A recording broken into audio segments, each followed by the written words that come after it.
Hey guys, we are Destructive Creations from Poland, and this is a gameplay video from Ancestors Legagy, our upcoming real-time strategy that's going to be out in Q2 2018 for PC and Xbox One.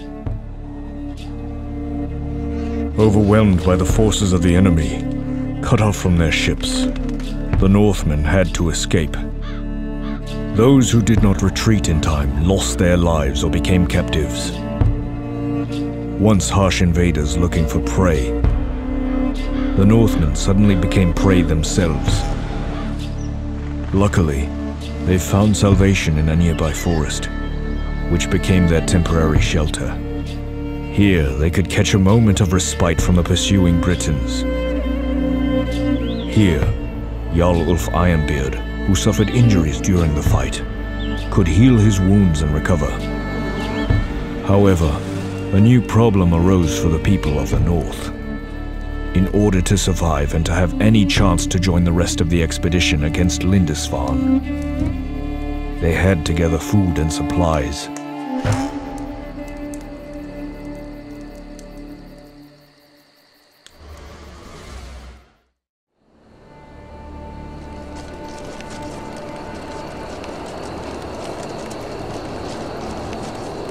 You made it! Good to see you alive, Jarl. We retreated as soon as they started winning the battle in the village. We lost many good men in there, and many were taken hostage. Tonight, they dine in Valhalla. Look! It's our scout! He's back! I found food supplies. There is a farm and a hunting hut north from here. If we plunder both places, we will have food for many days. We cannot go. We need to patch our wounds. Take care of your warriors, brother. I'll get those supplies. Scammon! Keep it quiet. There's lots of enemies nearby. I'll be scouting the nearby area. Ancestors Legacy is a game where story actually matters. There are four nations here: Vikings, Slavs, British, and Germans, each having their own story chapters, heavily inspired by historical events and revolving around real historical figures. Got eyes on the enemy. Stop! Someone's coming. We can't let him alarm anyone. Let's make an ambush in one of those bushes. Don't get too close to the light, or they'll notice us. Move quickly. This particular Viking mission is a second one you will encounter in the single-player part of the game. We wanted the entire campaign pacing to vary from slower-paced and stealthy missions like this one, where each warrior matters, even up to large-scale confrontations with macroeconomy, resource management, base building, and, you know, lots of RDS mechanics that the genre fans should feel familiar with. Let's go. Now, the mission we're showing here is called Rebulding Forces. It starts with the player gathering food resources and later on shifts towards freeing up our captured allies. All right, time to look for the hunting hut. We're going there, fast.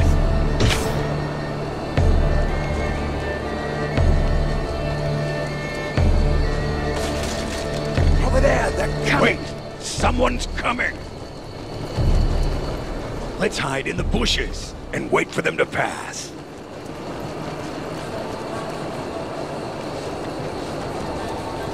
That's a strong squad. They've probably got a camp nearby.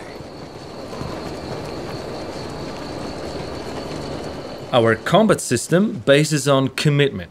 Once your squad engages in a fight, it's not always easy to break out, so make sure you plan your fights ahead.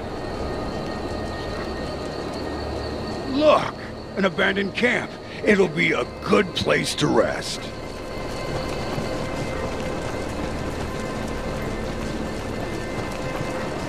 We've got eyes on the enemy. Move quickly. It seems like they're taking our allies somewhere. The environment can, of course, help you tremendously in sneaking past the enemies, but that's just the tip of the iceberg. For example, dense forest, apart from covering you, makes archers less effective, and mounted squads will not even be able to charge here at all. Now, if you want to min-max your squad effectiveness, you got to consider even more factors like weather, formations, hunger, morale, you name it. And of course, they're all visualized by nifty status icons right next to the squad's banner. Here's their camp. All the nearby units come from here. This military camp is an optional objective, and it's pretty much impossible to take it over now with our headcount, so patience. Okay, let's fast forward a little bit to the part of the mission where you end up gathering food and start wondering, what about those allies of yours that got captured by the Brits? Time to get even. Move! Move! That's the order. Poor bastard. His squad must have wandered off when he retreated from the beach. It seems like they wanted to get some food and got killed by the Brits. Fools. Wait, there's a blood trail.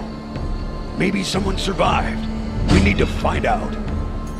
Whenever your squads are busy, they're running, fighting, I don't know, burning churches, you might want to try switching to the action camera.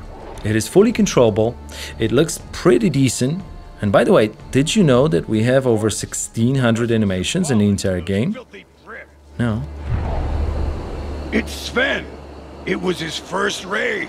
Bastards. He must have escaped the Christians, but they got him eventually. Maybe they went the other way. Okay, maybe the other direction? Since we want the single-player missions to feel comprehensible, usually the progress of your main objective unlocks further and tougher parts of the map. And by the way, this is one of the biggest maps that we're gonna have in the game. Over there, they're coming! The Brits! They must have taken our brothers. We have to get them out. There's too many of them. We should eliminate one squad at a time. If we burn this village, someone will come to check what's going on. Okay, time for some diversive work. There's like 6 or 7 guards in the first village, so I gotta pull them out of there to be able to free my allies. Singling out your opponent is obviously very effective, but again, we're just scratching the surface here. Sometimes, just being able to choose the type of your opponent is in itself enough to win a battle. The spearmen are ineffective against shield bearers, who are ineffective against the axemen, who are ineffective against spears. You get the idea, right? And that is not even considering the combat navigation tactics like flanking, charging, but that is probably a topic for a separate video alone. Over there, they're coming! This won't work! We need to find something more flammable! You should have sent your daughters instead!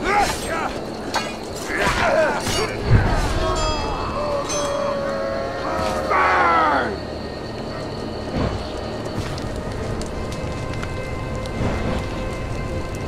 Each destructible building has 2 bars above it.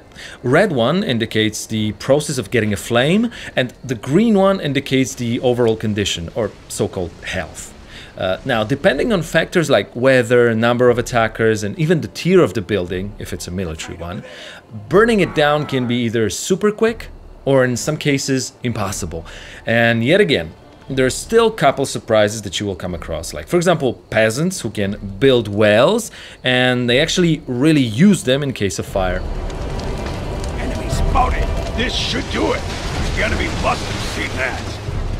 Prepare an ambush out there! On the double! Enemy spotted!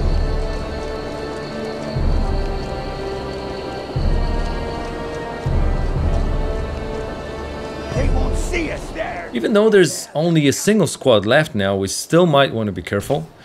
When you're reckless, the squads might actually raise alarm and call for reinforcements, but luckily this is not happening this time. The peasants can reach the alarm tower. Good job! 2 more to go. This camp looks like a good place to rest. Okay, now we're talking. Not only my spearman squad got replenished, but we also got a second one, archers. They will come in quite handy with their unique skills and of course the range of their attacks, but we also want to be extra careful because the archers cannot be replenished in this mission. Right, I can now finally start using some multi-squad strats that, as you can see, can make the fight shorter and minimize the chance of casualties. And I think it might have been also the first time that I used a stance toggle. In aggressive stance, the squads automatically attack on sight, including charging. And in passive one, they can block charge, detect traps, and of course, there's a lot more details here which we won't cover in this video. Let's get them!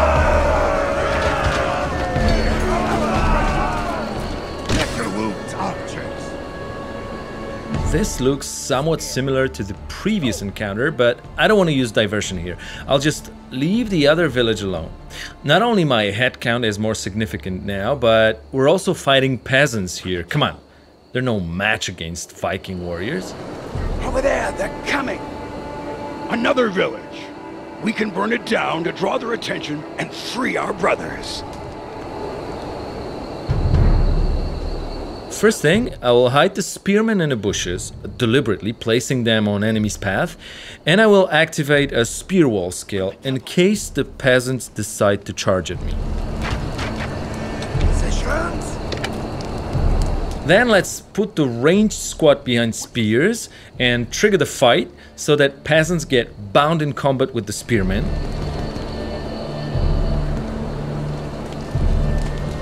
Watch your spacing.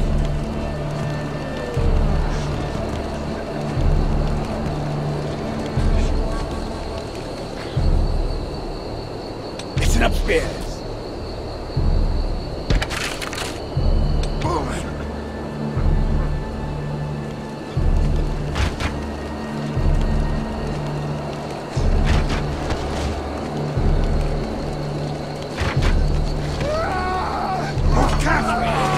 Next, I will navigate my archers for a better positioning to get behind the peasants and minimize the chance of friendly fire.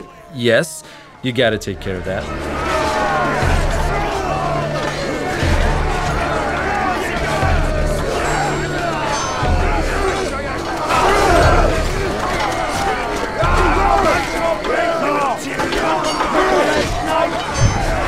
Last thing, I will use a covering skill to buff the spearmen, just in case the fight takes a bit longer than expected.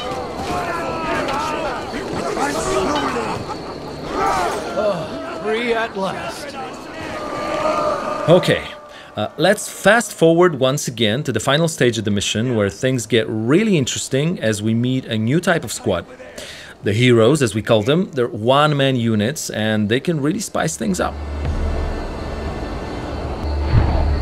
Here, some of my squads gained lots of experience, so let's talk leveling up. The first time you level up, and only then, you choose a specialization. That choice depends on the squad type, and also it's a commitment. You can't change the specialization later. Listen upstairs. Now, there are 2 ways we could go from here. Remember that strong military squad from way back? Now our chances are not so miserable, so you might want to try capturing it, but you also might try later with even more squads. The other way is towards the end of the mission, and since this video is already getting quite lengthy, without further ado... We're going there, fast! Don't shoot! I'm a Northman like you. I managed to escape. Where are the others? In the other camp. You'll need men to set them free, and you need to hurry up. The Brits want to set them on fire as an act of revenge.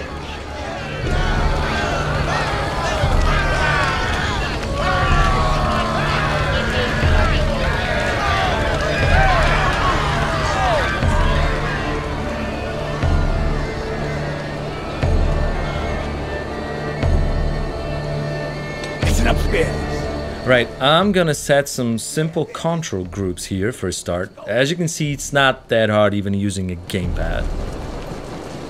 It's ready, archers. Spares, listen.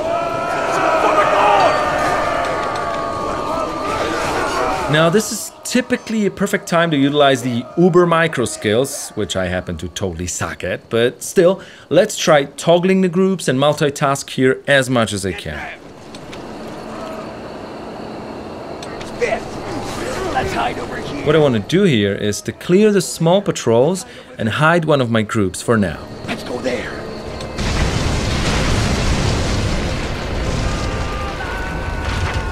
Then I'm gonna want to split the big group of enemies using sabotage, but still not wanting to get caught too bad.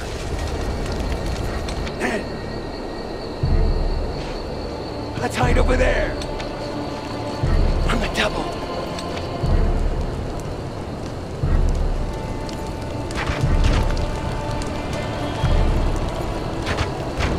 That will get their attention. Spares, listen. Attack!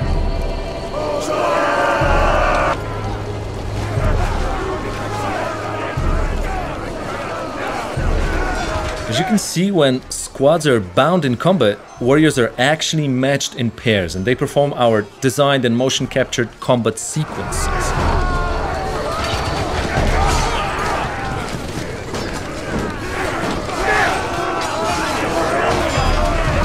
Wow, you know, I really thought that the lonely shieldman survivor would not make it. Oh, and spoiler alert, you can't actually save those burning hostages here. Sorry. All hail the god who reigns supreme. It's good to have you all back. But who is this infidel coming with you? The name's Godric. Take me with you and I'll help you. I'll show you the nearby camps where you can get wood. We could go there and secure those resources. And here's where we meet Godric for the first time. He's British, but trust me, he has his own reasons to rebel against the current king. And also, it so happens he is the narrator of the campaign, telling the overall story from his perspective in between the missions. Spears!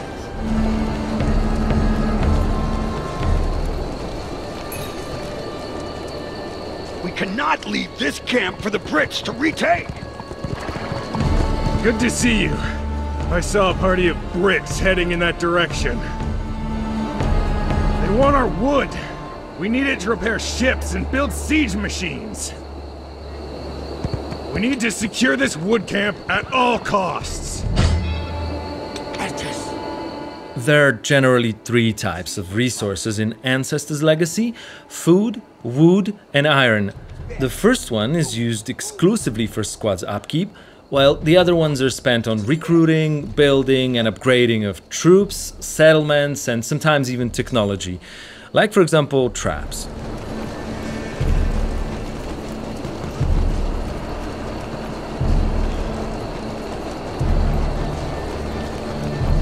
That should be enough.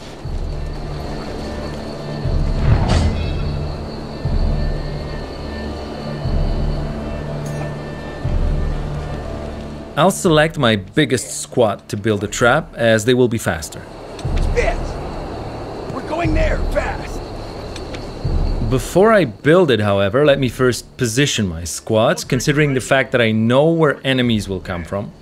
So, archers in a hill, shieldmen in the bushes, and once the trap is done, the spears will once again form a defensive wall.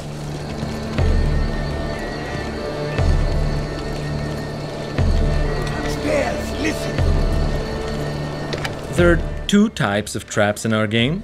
The cheaper, non-lethal one lowers enemy effectiveness, but the more expensive one instantly kills at least part of the affected squad.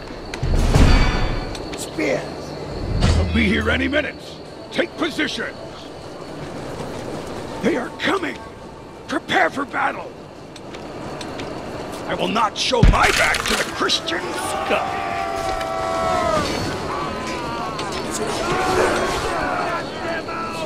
This is the final battle of this mission. We're seeing around 10 squads at once here, but that's not the cap, of course. For example, one of our multiplayer modes features 3 versus 3 matches with even up to 60 fully controllable squads battling it off at the same time, but more details later. Secure this wood camp.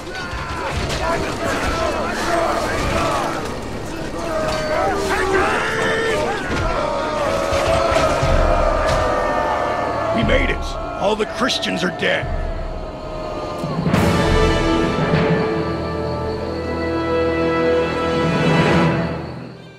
Alright, thanks for watching the video. If you want to see more, make sure you subscribe to our blah blah blah blah. Just kidding. I hope it was informative and helps you guys make up your mind once the game comes out next year. And yes, there will be more videos, streams, whatnot. Okay, and by the way, here's a teaser of the next mission from this campaign. DC out.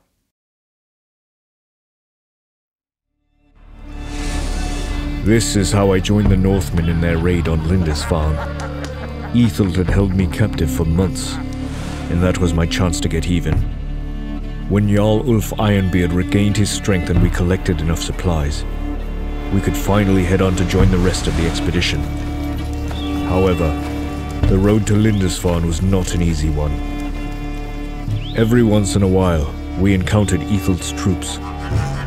Our supplies ran out faster than we were able to loot the surrounding villages. It was then that the scouts noticed an approaching caravan with food and weapons.